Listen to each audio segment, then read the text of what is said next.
After a long time मैं आ गई अपने रूटीन में और आज मैंने स्टार्ट कर दिया अपना मॉर्निंग का रूटीन। तो सबसे पहले मेरी रूटीन में शामिल होता है एक्सरसाइज का, क्योंकि वेट लॉस मैं कर रही हूँ। फिर से शादी ब्याह था घर में, जिसके चलते बहुत ज़्यादा मेरा वेट गेन हो गया है इस टाइम पे।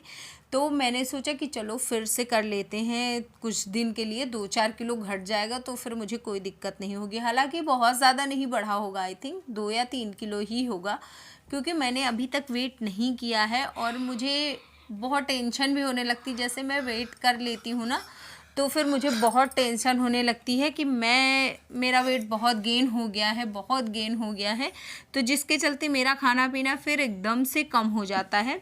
तो मैंने सोचा है कि अब की मैं वेट नहीं करूँगी। जब मैं कुछ दिन कम कर लूँगी तो फिर जब मुझे लगने लगेगा कि हाँ बहुत हल्का हल्का सा फील हो रहा है, तब फिर मैं उस टाइम पे अपना वेट करूँगी और फिर मुझे पता चलेगा कि वेट गेन हुआ है या फिर नहीं हुआ है। तो अभी मेरे एक्सरसाइज में मैंने कुछ चीज़ें चेंज किया है और अभी बहुत ज़्यादा हाई एक्सरसाइज नहीं कर रही हूँ, क्योंकि मॉर्निंग में अभी भी ठंड है। हालांकि बहुत ज़्यादा ठंड नहीं बची है। जैसे एक्सरसाइज करते हैं ना तो फिर उसके बाद गर्मी लगने लगती है, तो इसलिए मैंने अपना स्वेटर निकाल दिया था और फिर उसके बाद मैं आ गई थी अपने किचन में। और हाँ, किचन में आई थी स्नान ध्यान सारी चीज़ें करके। तो फिर सबसे पहले दाल चढ़ाया और दाल चढ़ाने का हमारा बहुत ही सिंपल सा तरीका है, जिसमें कि मैं सबके हिसाब से एक एक कटोरी नाप के दाल चढ़ाती हूँ और फिर दूसरी कटोरी से नाप के पानी चढ़ा देती हूँ। तो मेरे घर में मतलब वैसा ही ना, जैसे जब से मैं आई हूँ तब से वैसा ही बनता आ रहा है। और फिर जिस हिसाब से लोग घटते या बढ़ते हैं उस हिसाब से चीज़ें में मैं घटाती और बढ़ाती जाती हूँ। और इस टाइम पे मैं नमक नहीं ऐड करती हूँ, क्योंकि मैं खटाई में नमक ऐड करती हूँ, तो इसलिए नमक बहुत ही थोड़ा सा लेती हूँ। या फिर कभी कभी खटाई के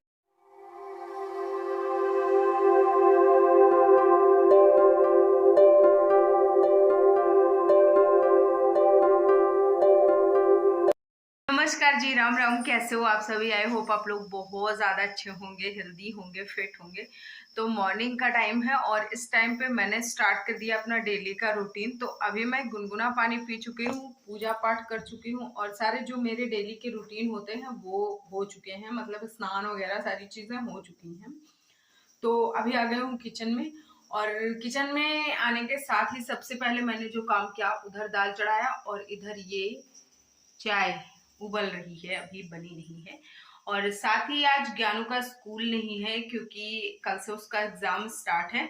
तो आज उसका स्कूल नहीं है, छुट्टी है। तो थोड़ा सा रिलीफ है, वरना बहुत भागा दौड़ी पड़ जाती है। और वो देखो, जो मैं आपको उस दिन दिखा रही थी ना कि सारा हमारे यहाँ का पेंट झड़ रहा है, तो वो जो पुराना पहले वाला था वो पहले वाला कलर फिर से आ गया है। तो मिश्रा जी बोल रहे थे कि इसको फिर से पिंक करवा देते हैं, लेकिन मुझे पिंक नहीं चाहिए। मुझे अब जैसे ये पूजा घर बनना है, ये वाला कमरा, तो इस ये थोड़ा सा मतलब मुझे ऐसा कलर चाहिए जिसमें कि पीस रहे। तो इसलिए मैंने कुछ ये ऑफ वाइट कलर में करवाया था। और फिर अभी अगर ये कलर नहीं चलेगा, ज्यादा बेकार हो जाएगा, मतलब निकल जाएगा, तो फिर या तो मैं व्हाइट करवाऊंगी या तो ऑफ वाइट। खैर देखते हैं। और चलो आप लोगों को भी दिखाती हूँ अपना डेली का जो मेरा रूटीन होता है कि क्या क्या चीजें होती हैं और कैसे होती हैं। जब ज्ञानू घर में होता है तब सारी चीजें कैसे होती हैं, जब वो घर में नहीं होता है तो कैसे होती हैं, वो सब कुछ आज मैं आपको दिखाने वाली हूँ। तो जब किचन में आई तो फिर ये मैंने कुछ ऐसा इसको ना उबाल लिया था। और इसको उबालने के साथ ही मैं थोड़ी देर, मतलब इसको रात में मैं भिगो के रख देती हूँ, या फिर कभी कभी जैसे भूल जाती हूँ तो जब भी याद आता है मॉर्निंग टाइम में, उस टाइम मैं इसको भिगो के रख देती हूँ। और ये है जीरे वाला पानी। जब भी मैं वेट लॉस करना होता है, मुझे प्रॉपर वेट लॉस, तब मैं जीरे वाला पानी पीती हूँ। वरना मैं फिर अजवाइन वाला पानी या फिर कभी कभी मेथी दाना का पानी, और कभी कभी मैं ऐसे हल्दी वाला पानी पी लेती हूँ। कभी कभी मैं सिंपल सिर्फ गर्म वाटर पीती हूँ, मतलब गर्म पानी पी लेती हूँ, सॉरी। तो क्या उससे क्या होता है कि मेटाबॉलिज्म अच्छा होता है इससे जीरे के पानी से। और ये मैंने देखा है कि अगर आपको कब्ज की दिक्कत है ना तो उसमें भी बहुत ज़्यादा हेल्पफुल होता है।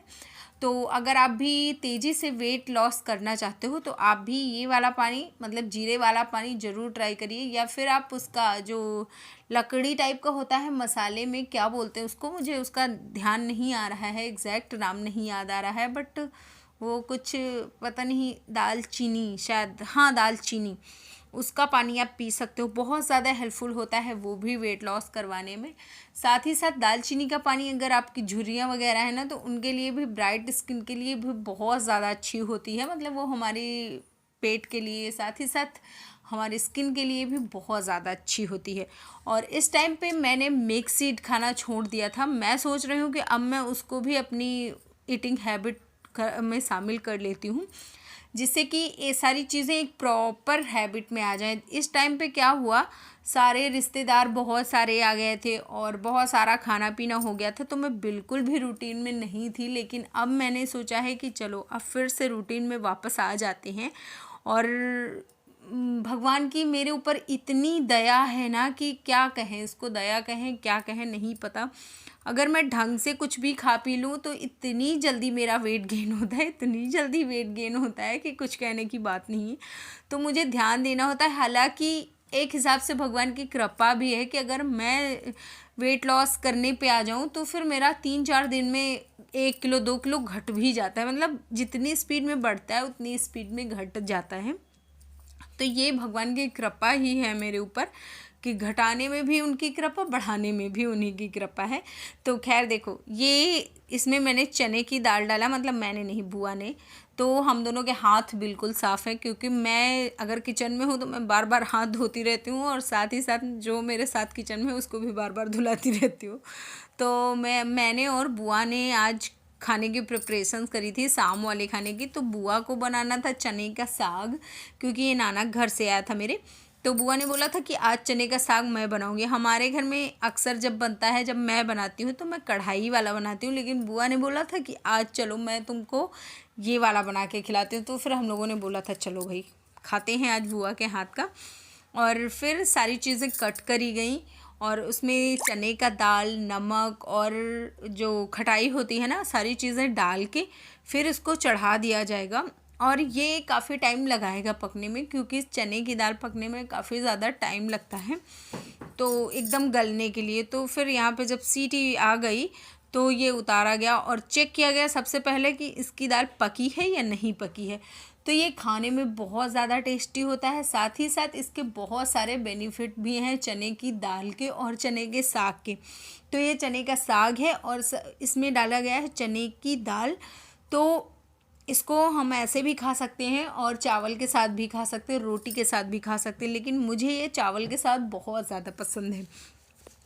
तो जब ये पक गया था चने का साग, तो फिर इसमें थोड़ा सा क्या बोलते हैं, अहिरन अहिरन जो भी बोलते हो, मतलब अरहन पता नहीं, मतलब चने, उसमें क्या होता है, जो आटा होता है उसको घोल दिया जाता है पतला पतला, फिर उसको चने की दाल में ऐड कर देते हैं। तो फिर उसको डाल देते हैं और फिर एक बॉईल करवाते हैं, तो जिससे जो उसका आटे का जो कच्चापन होता है वो निकल जाता है। साथ ही साथ दाल थोड़ी सी गाढ़ी हो जाती है। और फिर उसके बाद ये तड़का तैयार हो रहा है। तो तड़का, लहसुन इसमें बहुत ज़्यादा जाता है। और लहसुन आप कोई भी सब्ज़ी बनाओ, सॉरी मतलब सकपैता बनाओ, कोई भी साग बनाओ, तो उसमें लहसुन जाता ही जाता है। लहसुन और हींग ही का उसमें टेस्ट आता है। तो ये रहा भैया, बन के तैयार हो गया है हमारी दाल। वो साग कैसा लग रहा है देख के? बहुत बेस्ट। देखे मज़ेदार लग रहा है ना? और क्या, अब खा के बताओ कैसा लग रहा है। खाते बताऊंगी कैसा लग रहा है। बहुत बेस्ट। तो यहाँ जब बुआ से पूछा गया कैसा बना है, तो बुआ ने ही बनाया और बुआ ने ही तारीफ़ भी करी। तो ये वाली बुआ बहुत मज़ेदार है और ये वाली बुआ ना बहुत ज़्यादा मतलब हेल्पिंग भी हैं। जैसे मैं सब्ज़ी वब्ज़ी काटती रहती हूँ ना, तो ये भी आ जाएंगी। अगर नहीं भी काटने दो तब भी पूछेंगी ज़रूर। तो ये वाली बुआ बहुत अच्छी, बहुत मज़ेदार भी है, मतलब मज़ा भी लगवाती हैं। साथ ही साथ हाथ भी बंटवाने की कोशिश करती, भले आप बंटवाने दो या फिर ना दो। तो मैं और मिश्रा जी बैठ गए थे। हालांकि ये सारी चीज़ें मिश्रा जी नहीं खाते हैं, लेकिन फिर भी ज़बरदस्ती करके उनको समझा कि मैं खिलाती जा रही थी और उनसे बातें भी करती जा रही थी। ज्ञानू को ज़बरदस्ती खिलाना पड़ा था। लेकिन ये था आज का वीडियो। अच्छा लगे तो लाइक करना, शेयर करना, चैनल पे फर्स्ट टाइम हो तो प्लीज़ सब्सक्राइब करना। बाय।